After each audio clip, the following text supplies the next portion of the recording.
Yo, j'espère que ça va. Bon, apparemment, à Valence, donc en Espagne, un groupe d'enfants juifs revenant d'une colonie de vacances aurait été expulsé d'un avion pour avoir chanté des chansons traditionnelles juives avant le décollage.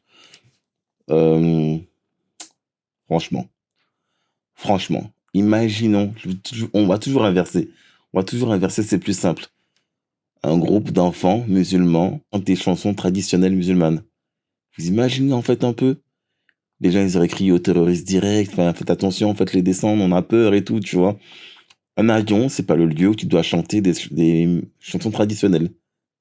Un avion, c'est pas l'endroit où tu dois montrer ta religion. Un avion, c'est un avion. Tu prends ton avion, tu te caches chez toi, tu vois d'un point A à un point B. Basta. Et moi, je trouve vraiment intéressant ce que l'Espagne est en train de faire. J'espère juste que ça va pas se retourner contre eux. Mais je trouve ça intéressant parce qu'ils montrent l'exemple. Ils montrent l'exemple. On devrait prendre en fait exemple sur eux, nous les Français. Voilà, moi c'est ce que je pense. Alors là, on a deux femmes. Leur seul combat, leur seul combat, c'est d'interdire l'utilisation du mot génocide. Ces meufs sont censées travailler pour les Français, mais tout ce qui sort de leur bouche à chaque fois qu'elles ouvrent leur bouche, c'est Israël. Israël, Israël et des conneries. Techniquement, normalement, ça aurait imaginé juste l'inverse avec, je sais pas moi, des députés franco-marocains d'origine, en fait, j'en sais rien, enfin, de confession musulmane, ça aurait fait tous les médias en auraient parlé. Là, en fait, ces deux meufs veulent carrément, plutôt que de s'attaquer aux problèmes qui sont les morts, les enfants qui meurent, la famine, elles préfèrent interdire des mots, donc faire du négationnisme, en fait, parce que techniquement, enfin, concrètement, du moins, il y a un génocide qui se passe à Gaza. Elles préfèrent interdire le peuple français, enfin, nous interdire d'employer ce mot. C'est une dinguerie, ce qui se passe. C'est une dinguerie. En fait, moi, je comprends pas.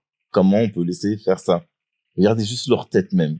L'autre là qui passe son temps en plus à mentir, elle est toujours au gouvernement, alors qu'elle passe son temps à mentir. Comment même elle peut toujours être au gouvernement après tous les mensonges qu'elle a pu faire? Je sais pas. Dis-moi ce que vous en pensez, mais moi c'est une dinguerie, je trouve. Dès lors où l'Égypte va permettre aux Gazaouis d'entrer en Égypte, ce sera la fin pour eux. Ce sera la fin parce que ça va donner une excuse à Israël d'attaquer. On connaît en fait comment il fonctionne Israël. Ils vont dire oui, ils soutiennent le Hamas, ils soutiennent en fait les Palestiniens. Donc du coup, on peut attaquer, on attaque parce qu'on du coup, il y a le Hamas en fait chez eux. La pire erreur que l'Égypte puisse faire, c'est de laisser les Palestiniens entrer en Égypte. Dès lors où ils font ça, c'est fini pour eux. Ils vont se faire attaquer. J'en suis sûr et certain.